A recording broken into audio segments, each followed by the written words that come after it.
Good evening, it's Adil Fazal here, market analyst for CFDS.com, a leading spread betting and CFD brokerage. If you'd like to know more about the services and free products, just visit CFDS.com. Also the educational website as well, where I post real-time charts and videos and other forms of analysis is www.cfds.education. And certainly be sure to visit CFDs.com. I'd certainly qualify for the 25% bonus as well. Okay, FTSE 100 analysis, interesting scenario. Okay, basically let's start from the fundamentals as always. We basically had the flush overnight on the futures due to the obviously no vote gaining strength and actually succeeding. Obviously that put a spanner in the works in terms of a potential Greek bailout, and obviously caused schism between Germany and the rest of the Eurozone, given the fact that the French were, and along with the IMF, were actually attempting to go ahead with a potential haircut. Now in terms of the haircut, I mean, all the barbers are certainly on strike in terms of the Eurozone, because the Germans will never agree to a haircut, because 80% of this population basically, or citizens, are totally against any further stimulus or further aid to Greece, and they expect Greece to actually pay their existing debt in order to give them any additional debt. And also they've lost credibility too. Okay, so that's the scenario that occurred. We had the Asian markets flushing out overnight. The Shanghai was the only index that had actually managed to creep into positive territory, although it was very volatile, and that was solely due to the potential stimulus or QE that was announced in terms of certain hedge funds and market analysts basically attempting to buy into Chinese equities in order to keep them propped up. I think then the figures were around 19 billion, 20 billion in terms of propping up the Chinese equity market and obviously keeping it afloat. Okay, so that's basically what caused the Chinese equity market to actually remain afloat. Although the Nikkei was obviously down quite substantially, and the Hang Seng, I think, was certainly down as well. Now, the European indices, as you can see here, closed in the negative, certainly under pressure, although they were in much more pressure than that. The actual German DAX was down almost 300 to 400 points overnight. The Euro Stoxx was down. Now, I had a swing long expecting the yes vote to obviously to reign supreme, and that obviously wasn't the case, and the whole everything certainly went in the opposite direction. So I was stopped out on my Euro Stoxx longs for minus 120, minus 130. Also my swing trades on the fundamental analysis service were stopped out for minus 160. Although, having said that, I did manage to claw it all back, and I ended up with plus 47 points in the end. So from minus 130, basically down from minus 130 down to up to I managed to claw 170 points back. So I ended up finishing for even more than that, actually. Ended up finishing for 62 points in the end. But the market was certainly very volatile, very hard to read from my understanding. Now, explanation or chronological explanation of events basically is that oh yes, we did have the no vote gaining strength and obviously succeeding, which caused schism and uncertainty in the Eurozone, which caused the futures to sell off quite substantially. Then the markets obviously started to interpret Mr. Varoufakis as resigning as a potential bullish scenario, given the fact that that may well open the pathway to a potential deal and a resolution to the Greek crisis. Then the markets obviously short squeezed higher. So we had a vicious short squeeze higher, quite a substantial short squeeze higher. I can certainly demonstrate that with the German DAX. So if I were to bring up the chart of the German DAX, and I'll be able to show you, as you can see here, we opened up at 10.830, 10.820. Having said that, the DAX was actually even lower than that in the futures market. We flushed quite high to the previous support equals resistance zone, okay, which is around this level here. Obviously previous support equals resistance, previous support equals resistance, and that's basically what occurred. So we had the 10.980, 11.008 level, and that's basically where we were. Okay, so into that zone, quite a substantial short squeeze. Then the markets obviously realized that the markets obviously realized that the Mr. Varoufakis' resignation wasn't exactly going to hold any weight. The market realized that the Germans were still holding their position in terms of no debt haircut, okay, and therefore the markets obviously came off the highs. The US markets obviously came into resistance as well. The no vote obviously reigned supreme, therefore the uncertainty regarding that And now we have the latest news with regards to the European markets. As the latest data that came out, ECB's Nowotny chances of reaching accord with Greece not good, would not be able to provide more liquidity in the case of bankruptcy. Okay, basically we had the AMD lowering their forecast for Q2 as well. Greece votes no, where I'm selling euros, etc. So basically, Miss Cathy Lien is certainly calling for a potential prolonged uncertainty. Uncertainty equals fear, and therefore is a risk-off scenario. Greek banks will not be getting any more help from the European Central Bank. These are the type of headlines that are coming out. ECB kept cap on liquidity, will demand more of a risk premium from Greek banks for money. Already 35%. If it's 50%, Greek banks can't afford, so therefore they're becoming insolvent. The banks are now out of collateral, so the ECB will not be giving any more extensions to ELA. Basically, more ELA is now off the table. So obviously, again, that's a risk-off understanding. Netherlands PM: if Greece doesn't accept tough reforms, it's over. So basically, they're calling it quits. Okay, did the Greeks really think that they voted no? We would come and ask how else would you like it? Obviously, again, negative article. Greece to issue official decree later Monday to extend bank holiday for days. So basically, the banks still remain shut. Okay, Greek bailout negotiator Euclid confirmed, etc., etc. EU lawyers have become combing over treaties to figure out how to make Grexit legal. Not easy, a primer. So basically, there's talk of a Grexit now. So the scenario chances of a Grexit certainly increased tenfold, and the Germans certainly will not budge, and there will be no additional deal or no improved deal.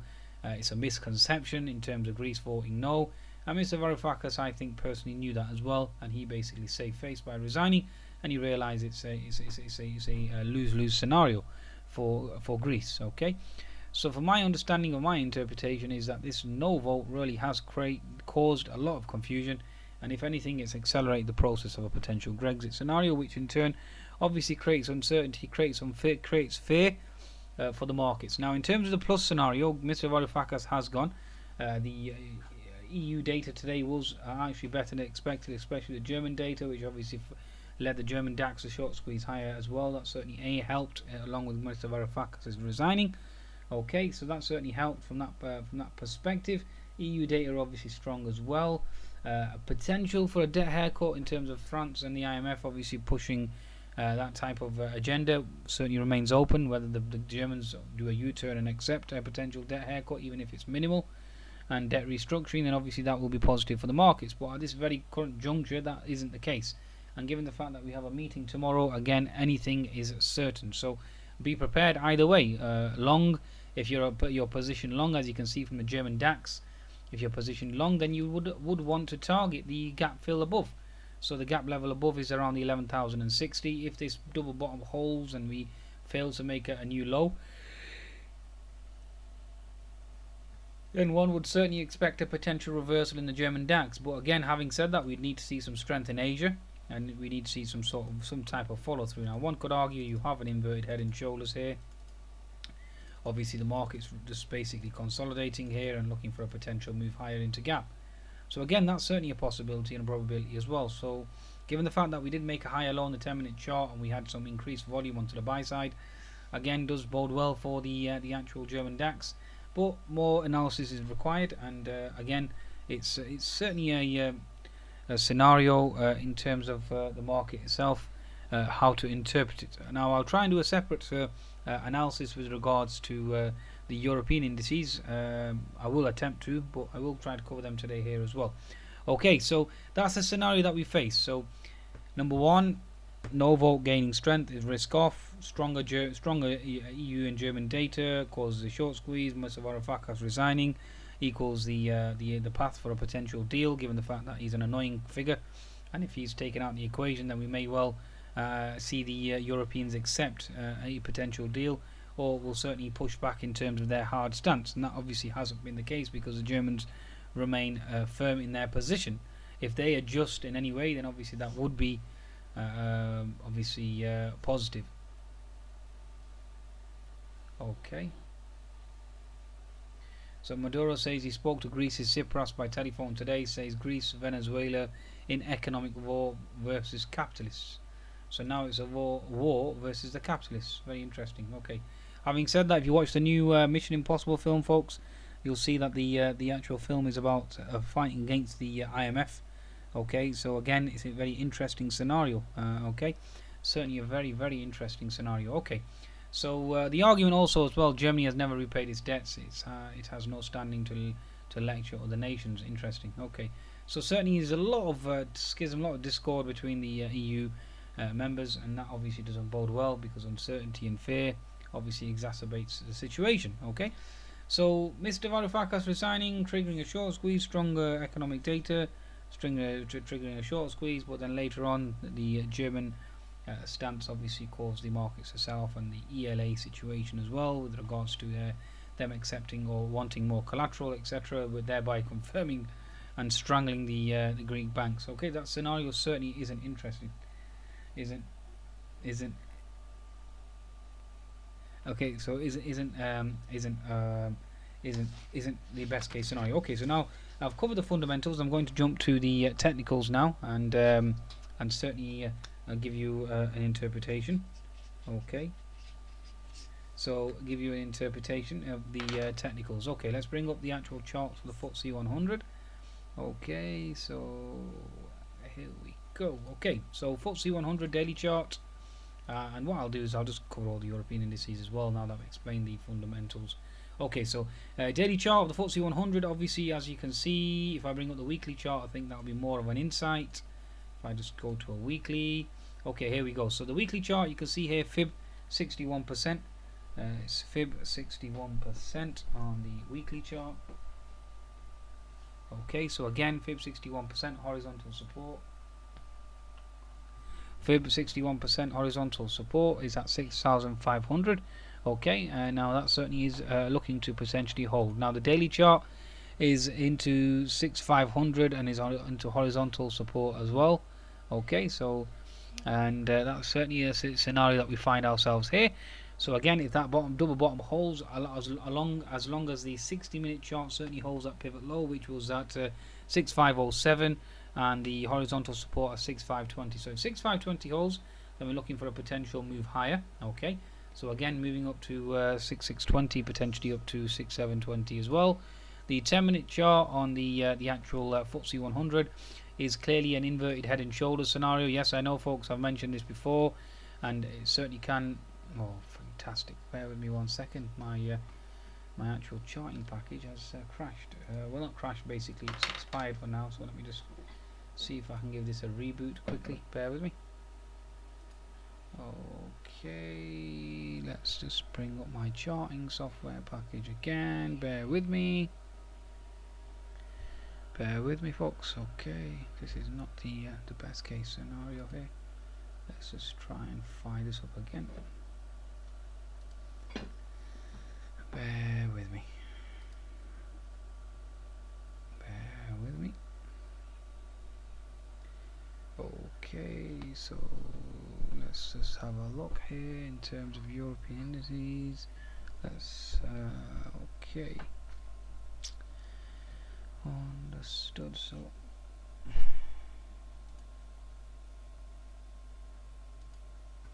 right, bear with me.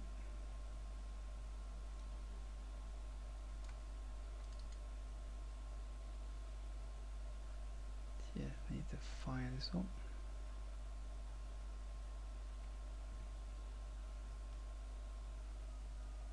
Rolls-Royce today was a big faller on the FTSE 100. That's certainly hurt the index to a large extent. And the FTSE index itself, the biggest mover there was Marks, Reckitt, Royal Mail, and as you can see there, Rolls-Royce down 6.5%, so the biggest laggard in terms of causing weakness on the FTSE. German DAX today, the best performer Deutsche Post, the worst performer Commerzbank, Deutsche Bank. Basically, it's no surprise the banks were under immense pressure given the Brexit scenario.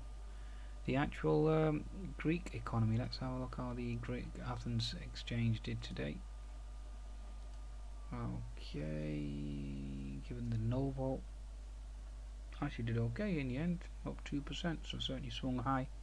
Swung back into, so certainly expecting a potential deal ever since Mr. Varoufakis has resigned, so that's going to be a very interesting scenario. Okay, so let's go back to the actual FTSE 100 and give you an insight there again. So yes, the FTSE 100, again, I have explained this before, there's a potential here for, although the previous inverted head and shoulders failed, we have an inverted head and shoulders formation here now brewing. So if we can move or make a potential move here and looking for a right shoulder, and obviously look to potentially thrust higher from here. So we just connect this and this together, and you're looking for a potential move, and obviously gap fill is at 6590 into that 200 MA as well. Okay, now the FTSE 250, let's just bring that up. The FTSE 250, obviously the weekly chart certainly remains weak. Okay, the daily chart certainly is coming into potential support, although having said that, the Grexit scenario and the fundamental setup right now, one could easily see the FTSE 250 break below and obviously trigger off this H&S formation, which already is weak on the daily chart. So that certainly remains a concern. Having said that, the 60-minute chart obviously is into this potential support zone. If we hold this support, expect the FTSE to move higher. If we fail to hold, obviously we know exactly which direction we're headed. Now the FTSE All Share again is into this key support level on the daily. On the weekly it still remains vulnerable as well. So certainly a scenario here with regards to the FTSE weekly chart. So again, one needs to remain open to that potential possibility because it's not exactly a very strong setup. Having said that, the 60-minute chart is building a base here. So if we can build this base, if we can hold this base, then you are looking to propel higher on the FTSE 100. Having said that, the oil price, if you look at the chart of crude today, as you can see, it flushed quite substantially given the Iranian situation, the Iranian news. Now the futures itself, you are into this potential support zone around this fib 61%, so that certainly should lend a helping hand to the actual FTSE 100 itself. Now the volatility index on the FTSE 100 certainly is into or holding into resistance here, as you can see, but given the Grexit scenario and the uncertainty in the fear, I would not be surprised if the FTSE volatility index actually broke higher.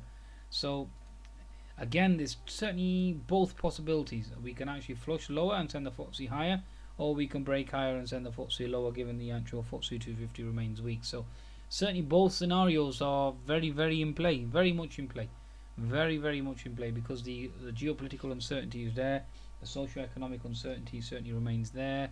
So again, it's especially given the fact that the Iranian situation is putting a damper on oil prices and forcing oil prices low, as you can see in the previous chart. FTSE itself does remain under pressure in terms of because it's a commodity index. So that's the situation that we find ourselves in. It's all about that support level on the 60-minute chart, and it's all about this inverted head and shoulders on the 10-minute chart and that unfilled gap above. So certainly looking for 6590 above if you're in the bull camp. If you're in the bear camp, then you're looking at 6520 breaching, 6510 breaching, and then obviously potentially making a new low. But again, keep observing the 60-minute chart. If that support level holds at 6520, then up we go.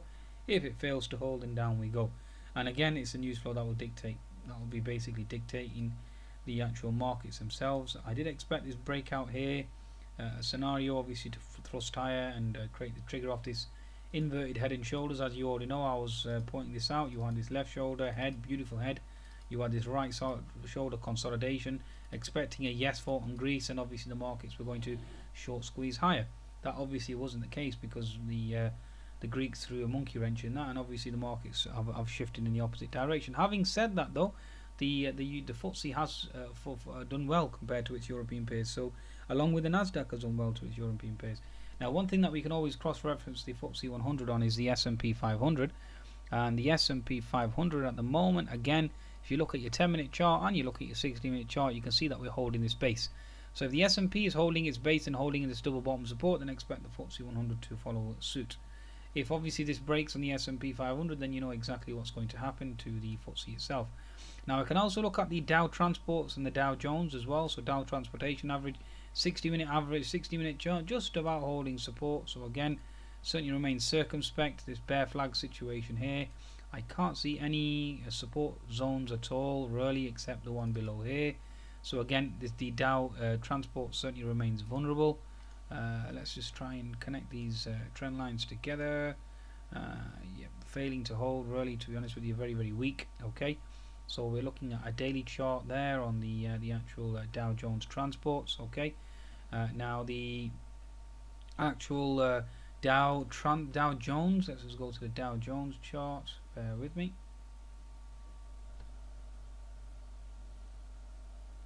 Okay, so again, this will give you a good insight and into strength and support. So again, this is holding its support level as well, so building a support. Now, the reason why the FTSE will be, or potentially will be, well, can certainly hold support, and certainly an argument for the actual Dow to hold support, is given the fact that the Greek scenario is actually a blessing in disguise for the US markets. Why? Because it basically opens up the possibility of, or not opens up, it certainly has opened it widely in terms of no rate hikes. So basically no rate hikes in the US because of the international concerns, and that obviously triggers a short squeeze rally in the US markets and pushes that higher, because rates are not going to be rising due to the situation in Greece, creating that uncertainty in global markets. So again, that adds that to the equation. Also, given the fact that you've got QE from China, so that Chinese stimulus certainly is going to work its way through to the equity market, which again is bullish for the FTSE 100.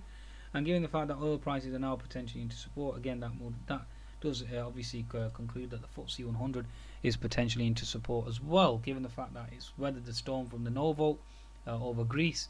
So that certainly is a possibility as well, folks. So tomorrow we have, or tonight we have the RBA rate decision. We've got German industrial data in the morning. You've got the EU summit. Then you've got French data, export data there, import data. You've got UK industrial production and manufacturing, and then you've got US trade data, JOLTS, Redbook, and GDP. So again, a lot of information out there. The markets could certainly swing either way based on that information. But having said that, my bias at this current juncture, provided there's no other wild card out of Greece, and there seems to be some sort of reconciliation, then we should look to potentially short squeeze higher on the fact that we've baked in all the bad news. Obviously, if China certainly flushes overnight, then the situation can change very drastically. So remain fluid, remain open to all potential possibilities and options, follow your charts, because price action never lies. Okay, so that's the FTSE 100. Now, whilst I'm on this video, rather than creating another one, I may as well just give you an insight into the German DAX. Now, the German DAX, start from a daily chart, has held that double bottom support. So again, as you all know, with regards to Japanese candlesticks, that generally does signify a potential bottom. Bearish shooting star if it's at the top, and obviously an inverted hammer if it's in the opposite direction. So again, this is something that you really need to understand in terms of the market, in terms of Japanese candlesticks as well. Okay, so let's just have a look at the other alternative time frames. Bear with me.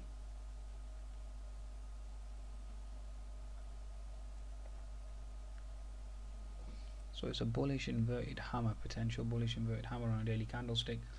Now the 200 MA certainly is vulnerable to be tagged on the German DAX, given the fact the rest of the indices have tagged it. So again, one needs to remain open to that. Now the 60-minute chart on the German DAX, again we've held that potential support, certainly are holding in well here. Okay, so let me just update this chart here. Okay, so again, that's the situation that we find ourselves in. The German DAX again is into this lifeline of potential support on the 60-minute chart. Now the 10-minute chart, the German DAX, you do have a possibility of potential for inverted head and shoulders, given the fact that, like I highlighted earlier, that you have the unfilled gap there. Okay, folks, I think this video is long enough now, so I'm going to try and do an additional insight with regards to the other indices. But for now, I think that's enough, and that'll be sufficient. Do visit the website or the page www.cfds.education for my analysis and my charts in real time, which I update daily. Also, be sure to visit cfds.com for applying for the trading accounts with the 25% discount. Okay, goodbye now.